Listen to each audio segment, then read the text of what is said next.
the most successful Speedcar driver that's ever come out of Queensland.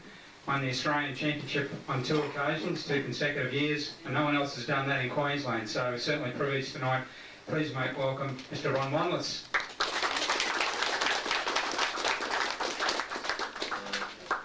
From 63 to 79 is when I quit the Speedway racing. And I'd like to just go through a few different things, like, I bought a few cars and raced a few different tracks and different things, so I'd like to sort of,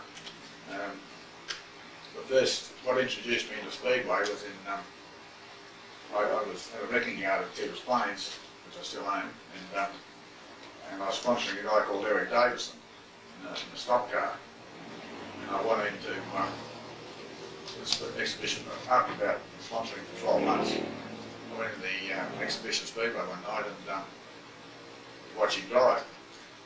And Eric turned out not a bad driver, but I reckon he drove terrible one night. I got good at that, but anyway.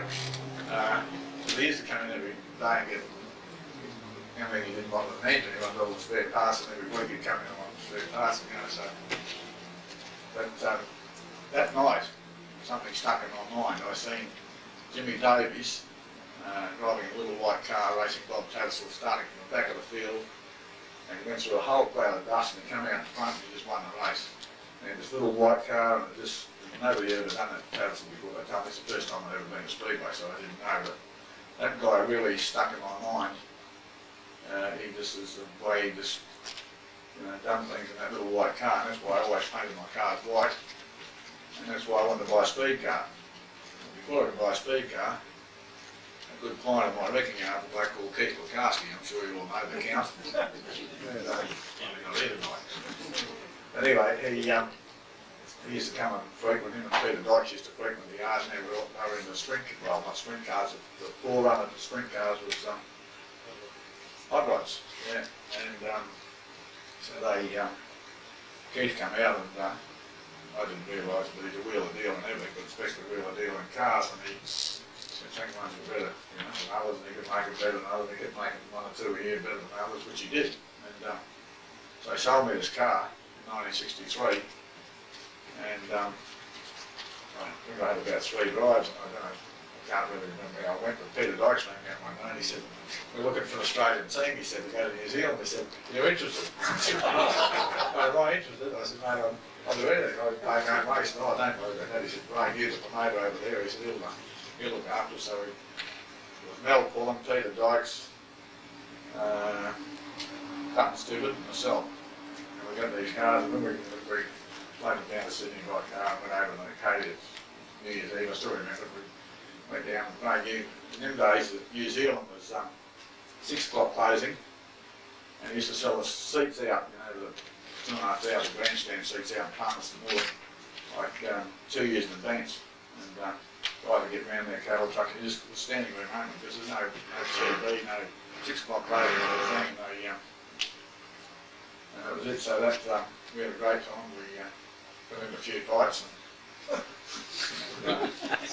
played up a little bit. I won't go into too much detail. This is what Speedway's all about, aren't we? So come back and Dave Leonard had a Speedcar for sale. So I thought, well, I want to buy the best. Dave Leonard, they said, had the best car around the place. It was the best, it was the prettiest. I found out this guy never drove it much, he used to polish it all day. So what happened is, Neville Brennan, he was recommended to me as a top gun mechanic around the place. At that time, so I went out and said to Neville, "What do you deal, after the prize money?" He said, "Gee, that's more than everybody else paid." I said, "Yeah, but I probably get more than me."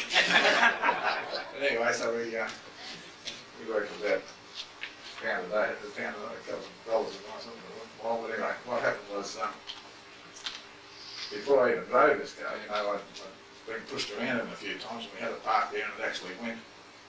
But Neville hadn't gone right through the whole car. He didn't have time because it was brought on the Tuesday or something, and we were going to race on the Saturday night. And before I had my go around, I think the Mackay brothers come rushing over me. I'd done me Lee Shepherd and Bill Good with Barry Watt, and those guys were all my heroes, and so I when the Mulcahy boys raced over and said, look, you know, is there any chance that we can beg, borrow, or steal your race car? I said, Christ, I've really got something here. It feel good. So I said, yeah, so off he goes. And anyway, he passed about 4 cars in the first half lap, and I thought, Christ, that's a big idea, you know. The next minute, he just kept going, he kept driving over cars, and turned over in on the grandstand. Here's my brand new car. Anyway, so, you know, I think he paid for it, but anyway, what had happened was the brakes had locked on. And had the brakes, you never had any brakes. You know, there's no brakes, that's right, and he kept going. That's a long time to remember, like, you know, we're going back to 30, when we're going 63, that's, Long time. that's a long way, anyway. That was the first car I bought.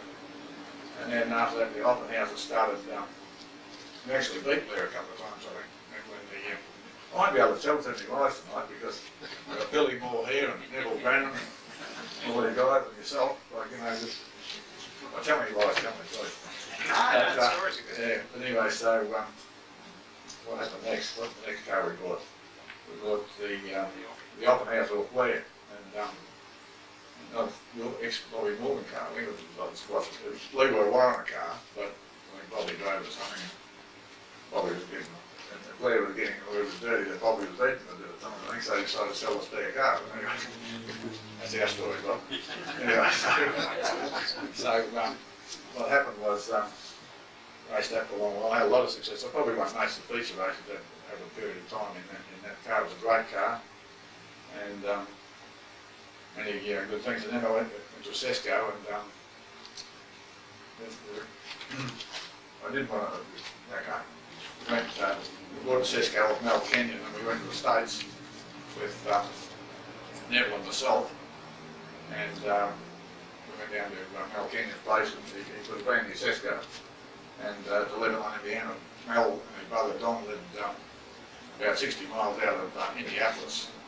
It was in 1971, I think, Neville, and anyway, he didn't have the car quite ready for us, so we'd done a deal with him to take all his equipment, and actually I think we took his son, and Bob went his son, and we took everybody that we could, you know, we left it in another, but up to Springfield, Illinois, which is a really, I don't know, probably what he got to been there, was a really little 12-second, in them days when we were running around the exhibition around 16.5 seconds, like running around 12 seconds per quarter mile was real fast, but the reason they done it was because we were the same cars, but it was like a fall in death. And we weren't going all that good. Bob Tattersall came over, and he's about 3 weeks before he died. And he said, he held a record there, 11-something seconds, and he said, Don, he said, this is what we've got to do. And he showed Neville what to do, and we went out and we won fast time, and we won main, we won over that night, and that's really something that sticks in my mind. The VW Gary Russell one that I won, the last car I had, I won the 78, 79 Australian title in, and yeah, it was a great car. They were all, I know, of all the drivers I've seen, I mean, so I've had some great Australian drivers. I know there's Des Clean, and Kai George Tatton, Barry Watt, Bob Morgan, Blair Shepherd, Bill Goodall, but we go through a lot of Johnny Fenton, but the guys that really stood out in my mind was the Yanks, because they were professionals.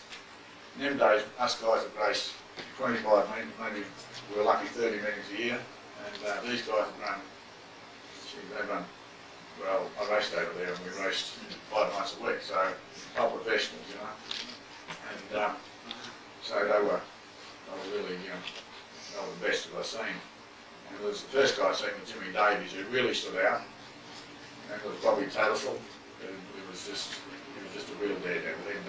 If you ever seen him on Western Springs warming up, it really made, even if you're hard and race driver, it really made your heart pump faster. He'd get round, if anybody's been to Western Springs, in New Zealand, there's the bitumen round the outside, you know, and he would just warm up, and everybody would get there an hour early to watch Tattersall warm up. He'd just go round there, it'd be that far off the concrete, and he'd be full ball, you know, anyway. And so he was good. It was Dave Strickland, he's a champion driver, he was right there with him.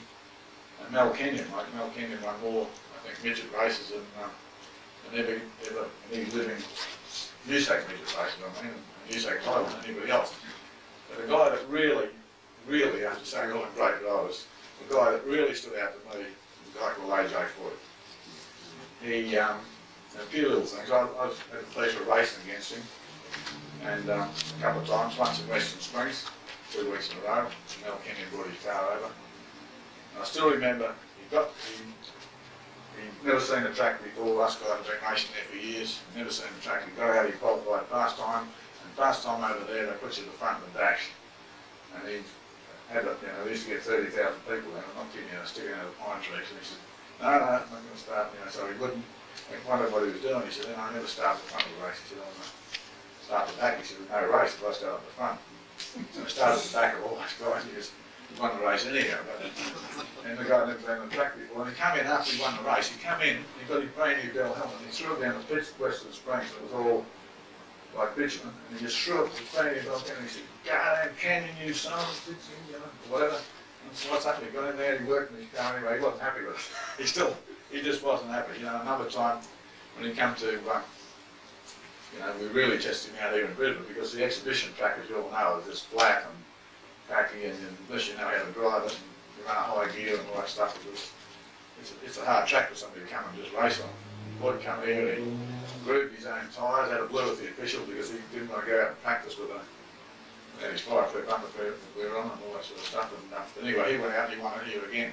And I went to Sydney and watched him. I never seen a guy get beat. He was just, I seen him sit behind Kenyon for 49 laps of the 50-lap race and then on the asphalt at Liverpool, and he just won. So, that guy, he hadn't driven midgets like for 15 or 20 years, and just to come here and beat the best in the world, like in Kenyon and Tattersall and not Tattersall, Kenyon and me, and Lee. He beat everybody. And when the roll bars come in, it's guys like John Fenton, I think Danny Davison was one of them, George Tapp and myself. We said, hey, we're all a bunch of sissies and guys that drive the roll cages. So for 6 months, we stopped them all having roll cages. They wanted to bring it in 12 months earlier. They had it in the States 2 years before we had it. We got them to stop it, because Tapp and myself and we said, hey, we're a big evening, we're not going to, we treated like girls, like these saloon car drivers and these sprint car drivers with all these wings and things over the top and shit, and not like that. We're Superman, And what happened was, John Fenton, 2 weeks before they become mandatory, he was a Harvey Stay storm off in Perth, west at Claremont, and so he soon changed his mind, and we we all sort of half changed our mind. And I still remember the first night, and I'd been completely against it, as I said, and I come to the rear of the field, and Gordon Cluffy's here, Gordon, he hit something, and there was cars, there was always a bit of a skirmish in that first turn, and he went upside like that in his car, and I still remember just driving straight in full bore and bent the chrome molly, because I always said if you're going to have safety, have the best, and it bent my chrome molly bars on the roll cage just like that. We just shot my head off, so I never complained about roll bars ever again. Talking about accidents, I've been witnessed quite a few bad accidents. The first one I went to the States racing sprint car, super modifieds in 67, Flurry Burton. And we went over there and we were racing at California. 4 nights a week we used to race at San Jose, Capitol, Roseville and Fresno. But what happened was, before, when I first got over there, the guy Nelson Kenny in San Francisco didn't have the car ready. And so Don Pognotti, the guy that owned the speed shop over there, said, Rod Farrell was with me, he was my mechanic in the sprint cars at the time, I was. And he said, and he was driving, he used to drive saloon cars on and off, And so that advertised me, so they said that Rod Farrell had driven myself had driven this big 50 lap sedan car race. We're driving around this Capitol Speedway track, and there's a big 1967, there's a crash on the other side, and the car burst into flames, so I pulled up, and waiting, and they kept going, and more cars getting on fire. I didn't realise they'd run out of fire extinguishers, So it was a safety conditions a lot better today.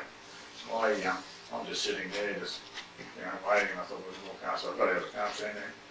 And one bloke said, hey mate, or hey, whatever, Ozzy, he said, your buddy's over there. Christ, barrels and that, so we raced over there from fireproof suit, and I got in there and there's this guy, I thought it was Farrell, so I got in there, I undone the seatbelts, there's flames everywhere, and the gloves on, I undone the seatbelts, I half got him out, and Farrell tapped me on the shoulder, he said, hey, what are you doing?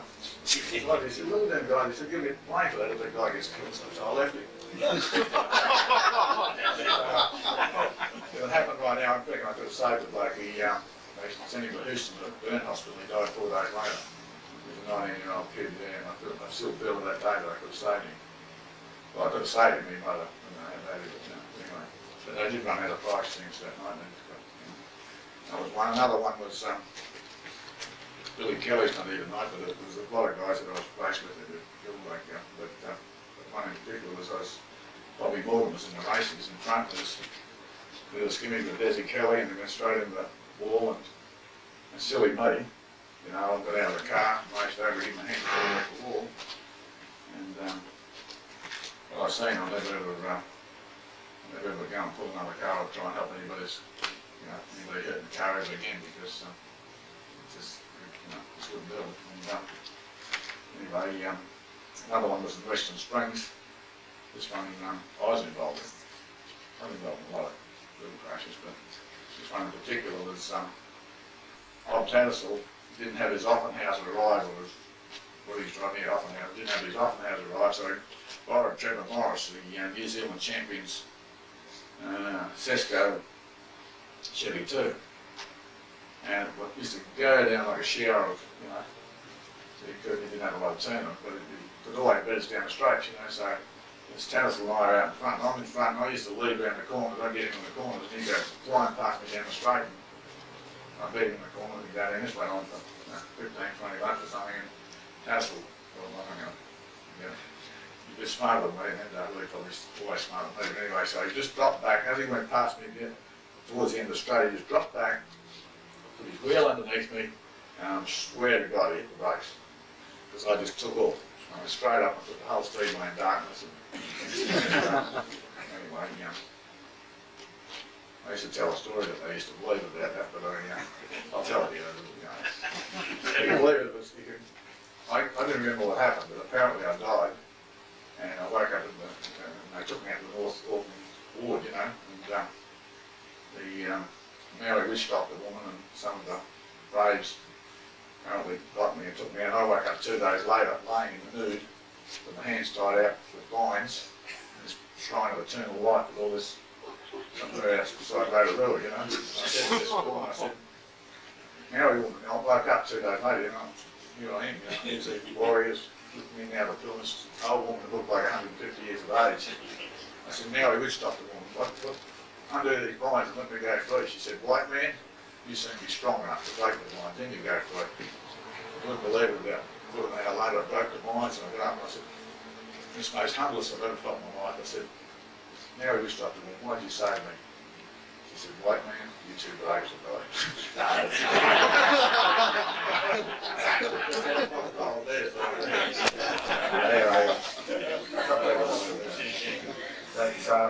that's some of the crashes that I remember. And surprisingly enough, a lot of the good speed car drivers and race car drivers that come here got killed in a place called Calistoga, which I went up and visited 2 years ago. I was up in Napa Valley, in the wine district, and I said, I've just got to go there. Actually, my son raced there last year, Todd.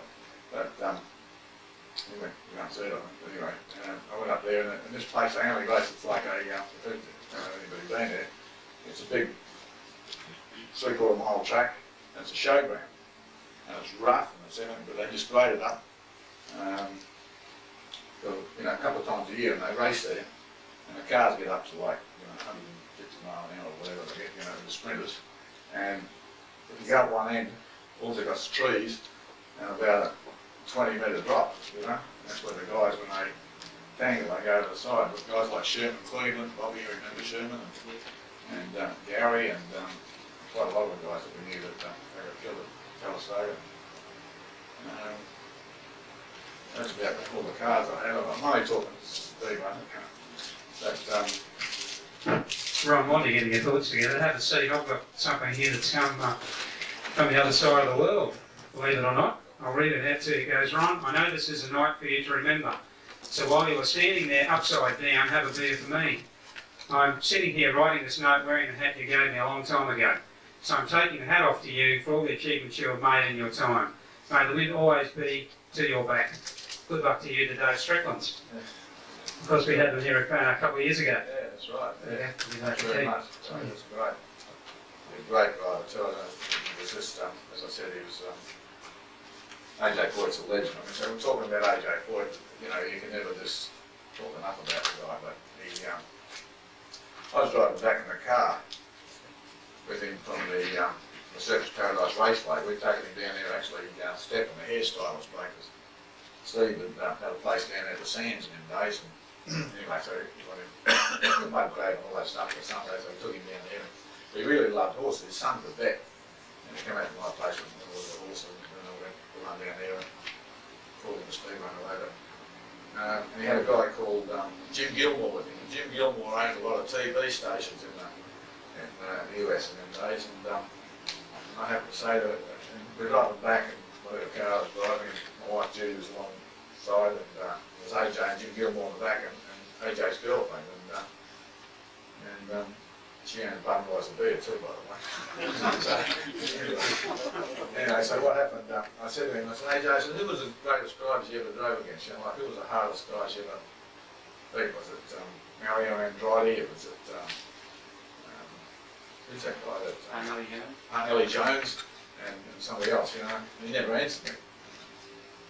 And I just said to him again, I said, AJ, you know, I turned over and he was driving up this highway, you know, I said, AJ, I said, you know, who was the toughest guys you ever had to beat, you know, like Ellie Jones, you know, Mario Andretti or whatever, you know.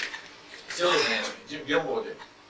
Jim said, Ron, he said, there's something you've got to know about AJ. He said, you don't think any of them suckers can drive. He said, he thinks he's going to drive.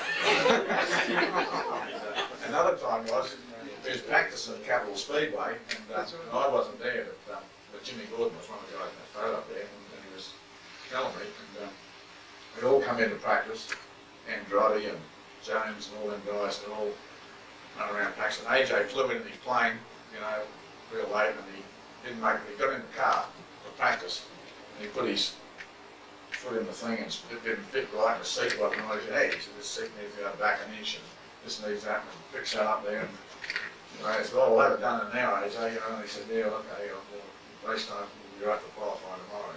It's all okay, you know, so I said, hey, don't you want to practice? And he said, mate, he said, I'm not going to practice. He said, I ain't going to do them shits any good anyhow. I was right in there, or something, I don't know. But see, what it was, he wasn't a big nugget. He really believed that he was the greatest. He believed that he could beat everybody on any track and anything in the world. Right? And that's something that, it doesn't matter where you are, what you do, if you really believe that you're going to win, you're halfway there. But if you go out thinking that you're going to get beat, or this guy's better than you, or but if you go out, can you imagine the psychological advantage Floyd had and all those guys? You think that's right, he put a bunch of old shields, you know. So, It really big was. advantage, isn't it? No, surely it is a big advantage if you think that way. But, sorry. All right. That's something you've sort of always had a lot of confidence in your abilities to do well over the years, haven't you? Yeah, because I did. You used to get on the microphone and say, I am the greatest, and those sorts of things. I know that was a lot of show involved, but you backed it up with your performances as well. We're all clowns in the big circus, and I think that's a lot of the things that, okay, there's a lot more things happening today, so I can get it all, but you know, they didn't used to they don't burn the guys up today like they used to. They used to make us like stars, you know, the guys, and then say things we said before and tape and all that sort of thing, but I was lucky enough to, you know, and I wouldn't race unless I had the best equipment. And I reckon everybody got 2 arms, 2 eyes, 2, you know, the guys that haven't, like, fair enough, but everybody's equal. So, you know, if you can't win, it's your fault. But talking about equipment, I still remember the first time I went into Don Edmund's speed shop in Anaheim, in Los Angeles, and he used to make in them days, he was the biggest maker of Indianapolis cars, and chassis and whatever, and there was a big sign on the wall, and it still stuck with me right through. Speed costs money. How fast do you want to go? And I think that says a lot. Talking about cars, Ron, you drove a lot of cars as you mentioned before. Which was your favourite?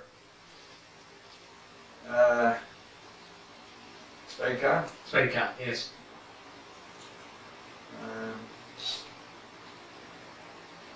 Probably L76. I think it's probably if I had a favourite. You know, I sort of was in a lot more years and the Sesco or the VW and yeah, I'd say that if I had a big favourite car, it would be the 76. The old The white Alfie. The old 76. I think, but anyway, the old white Alfie. Yeah. Can you remember the night you won your first Speedcar feature race? Yeah. I'll take you back to 1965. You can probably tell us a story. Can you remember what happened? Well, not much to tell except that. Oh, Blake Shepherd would remember it, I'm sure. I know he would because I told the shit out of him for that. I finally got in front the last lap or something, and yeah, but that was a race that told me that I knew how hard I was driving, and I knew how blue it was going. That was a race that told me that I really had to have a hopping out. Because I don't think I could have drove as hard as that really night, you know, I would have killed myself. Well, I think the story was you actually started at the back of the field for some indiscretion early in the night. I think the stewards put you to the rear, and you started beside Blair, and Blair took off at the start, and you chased him, and you got him on the last corner. Something like that. So, yeah, it was quite incredible. That was the first of 63 feature race wins that Ron actually had at the exhibition grounds, and he holds the record for the most number of feature race wins at that venue. So that's one record you hold, of many, I'm sure. The Australian Championship that you won, the first one you won was at the exhibition grounds, and a fellow by the name of George Tatnell, who you mentioned earlier, was a little unhappy after that race. Not with you, but with some of the other people involved in it. You want to tell us a story about that? I was just on a night I managed to go to sleep because I didn't get beat up. Life went green and I thought, what's the guy going to do? So I just took the foot and just went green and so it was whatever, 3 or something. Is that the race you It's won? reflexes, I mean to say, hey, anything, it's like drag racing, I mean to say it's all reflexes, isn't it? I said, right, we both see the green light. I won many drag races by, tenths of a second. Because, when you see the green light, the sensors tell your brain that your foot, whatever it does, but, they go at the same time. And my reaction was faster towards than the night, and that's what it's all about. Is that the race that you think was the one you always remember, the first Australian Championship, or do you think the second because you did it 2 years in a row? That one, I always thought I was going to win that one. No, I think the second one was the one that nobody thought I was going to win. Everybody thought I was going to win that first one because I was the fastest guy on the track and whatever, and had the best car and whatever. But the second one, nobody thought I could win. I'll tell you why, because we got over there, Billy Moore and myself, and we raced at Bunbury first, and we blew up. We raced somewhere else, and something happened. Fenton, John Fenton, the West Australian champion, he was just out of this world. He was beating everybody by half a lap. I think Howard Bell was in that race too, something. Yeah, Howard was there. Gary Rush was there. They're all there. But anyway, what happened was Billy, he had a couple of blues, and he come back and said, sorry. Anyway, got back about 2 days early and taught strips off everybody. And was working in Tony Fenton's garages. Him and Tony, Tony who? Bartlett, yeah, they were walking there and they all laughed at their heads all going, anyway, I got out there, but I was really determined to win that race because nobody thought we could, and we just blew them away. That's the most satisfying one. You won a lot of races, like big trophy races. You raced, as you said, in America and in New Zealand. What was your favourite racetrack? Australia? Or where? Anywhere, actually, yeah. Anywhere. Probably Sydney Showground was a boy. I only won a few races there, and I think they had a sweet local 500 record there or something. But it was a sort of track that you really couldn't make it work because you could get killed real easily. I mean, it's a hard to get killed anywhere in them days, but the Sydney Showground Speedway, it had more speed than the exhibition ground, and you all come into that tight bullpen corner, and you're going a lot quicker. You're probably going 20 mile an hour quicker at the end of the straight, and you're all punched up, and you had a really, it was just fine line stuff, and it was really, really hairy, scary stuff. And so Western Springs had a wall on the other side. Claremont was a big wide track, the exhibition ground was like we over that one after we sort of thought we owned it. But Sydney Showground Speedway, that was, Claremont was pretty exciting too, but the Sydney Showground Speedway was a track that, it was exciting, if you want exciting, it's like a Bathurst of road racing, it was sort of track that's, a little scary. Talking about road racing, over the years that you were doing Speedway, you're also doing a lot of other things. You're doing your trotting, boxing, drag racing, and then later on you went into the touring cars. Why doing so many things? Just like doing different things, or a challenge, or? Yeah, I just reckon it's no use getting to be, it's like I play polo now, I could go fishing or play bowls or something like that, or maybe more golf, but I just want to do those things while I'm still fit enough and young enough to do it. I don't want to get to be 80 years of age and say, I want to be able to win